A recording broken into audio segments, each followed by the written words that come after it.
Welcome to the पाठशाला sir जी। आज हम क्लास 8th साइंस के सैम्पल पेपर सॉल्व करने जा रहे हैं जो हमारे 8th बोर्ड एग्जाम के लिए बहुत ही इंपॉर्टेंट है। सो स्टार्ट करते हैं। फर्स्ट पहले हम चूज द करेक्ट ऑप्शन से स्टार्ट कर रहे हैं। तो पहला क्वेश्चन है हमारा, which planet is known as morning star और इवनिंग स्टार। तो मॉर्निंग स्टार और इवनिंग स्टार के नाम से हमारा प्लेनेट वीनस है। ये मॉर्निंग स्टार और इवनिंग स्टार के नाम से जाना जाता है।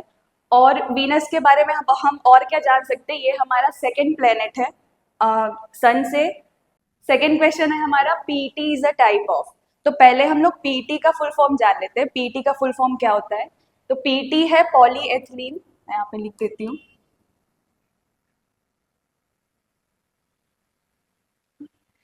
पीटी का फुल फॉर्म होता है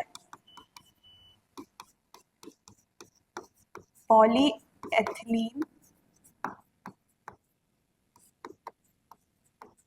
टेरिफ्थैलेट। तो PT is a type of, PT एक तरह का पॉलीएस्टर है। ठीक है। थर्ड क्वेश्चन है आपका, which of the following halogen is used as an antiseptic. तो हेलोजन अगर आप पीरियोडिक टेबल में जाएंगे तो ग्रुप नंबर 17 आपका हेलोजन के नाम से जाना जाता है। और वहां पे आपके क्लोरीन, फ्लोरीन, ब्रोमीन और आयोडीन होते हैं एलिमेंट्स। तो एज अ हेलोजन हम एंटीसेप्टिक यूज करते हैं, वो है आपका। क्वेश्चन है आपका, alloys are mixture of metals and metal and non metal. तो ये पूछ रहा है आपसे कि एलोइस आपके मेटल और नॉन मेटल का कैसा मिक्सचर है। तो एलोय मेटल और नॉन मेटल का एक तरह का होमोजीनियस मिक्सचर होता है। होमोजीनियस मिक्सचर होता है ये। लास्ट क्वेश्चन है आपका, मशरूम इज अ। मशरूम होता है आपका फंगी है। अब हम लोग चलते हैं फिल इन द ब्लैंक्स की तरफ। तो फिलअप में भी आपके पास क्वेश्चन है। फर्स्ट है आपका, transmission of sound is not possible in. तो ट्रांसमिशन आपका वैक्यूम में पॉसिबल नहीं होता है। अभी यहाँ पे एयर और वैक्यूम में कंफ्यूजन होता है कि एयर और वैक्यूम सेम है या डिफरेंट है। तो एयर और वैक्यूम सेम नहीं होते, डिफरेंट है ये। एयर आपका एक तरह का मिक्सचर है, गैसों का मिक्सचर होता है, और वैक्यूम में गैस नहीं होते हैं, ये कंप्लीटली ब्लैंक होता है। तो फर्स्ट आपका ऑप्शन आएगा वैक्यूम। सेकेंड है आपका, process of sowing different types of crops one after another is called. तो आप जब किसी एक खेत में एक के बाद दूसरी फसल लगाते हैं तो ये आपका होता है क्रॉप रोटेशन।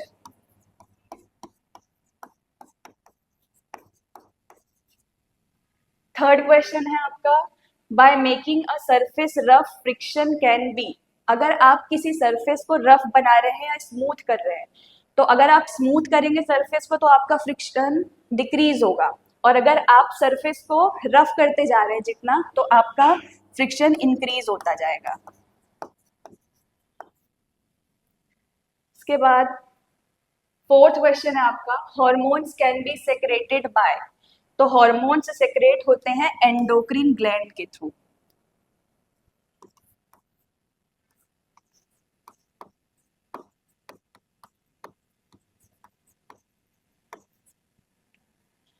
फिफ्थ क्वेश्चन है, because of its softness dash is used in pencil lead. तो पेंसिल लेड में हम यूज करते हैं ग्रेफाइट, उसकी सॉफ्टनेस की वजह से। चलो नेक्स्ट हम लोग मैच द कॉलम देखते हैं। तो फर्स्ट है हमारा क्लोरीन। क्लोरीन होता है बैक्टीरिसाइडल, ठीक है। क्लोरीन है हमारा बैक्टीरिसाइडल, ये होगा फर्स्ट आपका। सेकेंड है हमारा मेल हार्मोन। मेल हार्मोन होते हैं टेस्टोस्टेरोन, ये हो गया आपका सेकेंड। थर्ड है आपका डिस्कवरी ऑफ सेल। तो डिस्कवरी ऑफ सेल की थी रॉबर्ट हुक ने, ये थर्ड है। फोर्थ है आपका सोलर कुकर। तो सोलर कुकर आपका सोलर एनर्जी प्रोड्यूस करता है, ये हो जाएगा फोर्थ। और लास्ट है ड्राई आइस। तो ड्राई आइस आपका होगा सॉलिड आइस, ये हो गया फिफ्थ। अब हम लोग शॉर्ट आंसर टाइप क्वेश्चंस करेंगे। तो फर्स्ट क्वेश्चन है आपका, write the names of the planets as per their increasing distance. तो सन से जब आप इंक्रीजिंग डिस्टेंस में जाएंगे तो आपको प्लैनेट्स के नेम बताने हैं। तो फर्स्ट आपका है मर्क्यूरी, सेकेंड आपका होगा वीनस, थर्ड दिया अर्थ, मार्स, फिर जुपिटर, सैटर्न, यूरेनस और एंड नेपट्यून। तो ये आपका increasing distance from the sun planets के नेम हो गए। सेकेंड क्वेश्चन है आपका, what do you understand by refraction?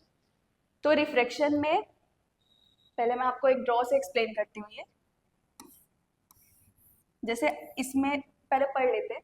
When light passes from one optical medium to another, it bends at the line of contact of the two mediums. Such bending of light ray is called refraction. तो यहाँ पे हमने optical medium की बात की है। Optical medium में यहाँ हम लोग दो मीडियम की बात करेंगे। ये आपका एयर हो गया और ये हमने एक ग्लास लाइट लिया है। तो ये आपका है रेयर मीडियम और ये हो गया आपका डेंसर मीडियम। तो जब आपकी लाइट रे है वो यहाँ rare medium to denser medium आएगी, जब आपके सरफेस पे पड़ रही है लाइट, तो यहाँ पे हम लोग एक इमेजिनरी लाइन ड्रॉ करते हैं जिसे हम लोग नॉर्मल बोलते हैं। तो जब ये एक मीडियम से दूसरे मीडियम आ रही है तो ये हमारी लाइट क्या हो जाती है, बेंड हो जाती है। इसी घटना को बोला जाता है रिफ्रैक्शन। तो ये आपका रिफ्रैक्शन हो गया। थर्ड क्वेश्चन है आपका, what are the uses of biogas? यहाँ पे एक क्वेश्चन और बनता है कि बायोगैस के कंपोनेंट्स क्या क्या होते हैं, किन चीज़ों से मिलकर बना हुआ है बायोगैस। तो फर्स्ट इसमें होता है CH4, ये है आपका मीथेन। सेकेंड होता है कार्बन डाइऑक्साइड CO2, हाइड्रोजन होते हैं इसमें और नाइट्रोजन होते हैं। इन सब से मिलकर आपका बना होता है बायोगैस। तो फर्स्ट हम लोग इसको एज अ कुकिंग फूड में हम लोग इस गैस का यूज़ करते हैं as LPG, liquid petroleum gas है। सेकेंड आप लोग प्रोड्यूसिंग लाइट, आप लाइट के प्रोडक्शन में बायोगैस का यूज़ करते हैं। थर्ड, अगर इस गैस के यूज़ के बाद जो इसका वेस्ट बचा हुआ है आप उसे भी एज अ मैन्यूअर यूज़ कर सकते हो। और fourth, it's use lowers the use of would, means इसे लकड़ी का उपयोग कम करते हैं, मीन्स इससे आप डिफॉरेस्टेशन को भी कम करेंगे अगर आप बायोगैस का यूज़ ज़्यादा बढ़ाते हैं तो। फोर्थ क्वेश्चन है, व्हाट आर फर्टिलाइजर्स? फर्टिलाइजर्स क्या होते हैं? तो हम सॉइल की फर्टिलिटी को बढ़ाने के लिए हम उसमें कुछ केमिकल्स ऐड करते हैं। जैसे कि वो केमिकल्स क्या है, नाइट्रोजन है आपका, फॉस्फोरस है, पोटेशियम है। तो इनको सॉइल में ऐड करना ये आपका होता है फर्टिलाइजर। और एक हम और यूज़ करते हैं मैन्योर, वो कम्प्लीटली ऑर्गेनिक होता है, उसमें केमिकल्स नहीं मिले हुए होते। नेक्स्ट क्वेश्चन है आपका, by continuous movement why does the machine get heated up? अब आप किसी भी मशीन को कंटिन्यूअसली यूज कर रहे हैं तो वो क्यों हीट हो जाता है, गर्म क्यों हो रहा है? तो उनके पार्ट्स के बीच में फ्रिक्शन होता है। फ्रिक्शन की वजह से वो जो आपके पार्ट्स है मशीन के वो क्या होते हैं, हीट होते हैं। देखिए यहाँ पे वही लिखा गया, machine which is in continuous movement generates heat due to friction and generated heat causes much wastage of energy, जिसकी वजह से एनर्जी भी बहुत वेस्ट होती है। नेक्स्ट क्वेश्चन है आपका, name the hormones responsible for the changes occurring in adolescent at puberty. तो मेल और फीमेल दोनों में अलग अलग हॉर्मोन्स है जो प्यूबर्टी के टाइम चेंजेस के लिए रिस्पॉन्सिबल होते हैं। तो मेल में आपके जो हॉर्मोन्स है वो है मेल हार्मोन है और यहाँ पे टेस्टोस्टेरोन है, तो जिसे हमने अभी ऑब्जेक्टिव में भी पढ़ा है। और फीमेल्स में होते हैं हॉर्मोन्स है आपके एस्ट्रोजन और यहाँ पे है progesterone.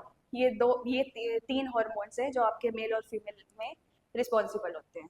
Long answer type questions हम नेक्स्ट वीडियो में कवर करेंगे। अभी के लिए इतना ही, थैंक यू।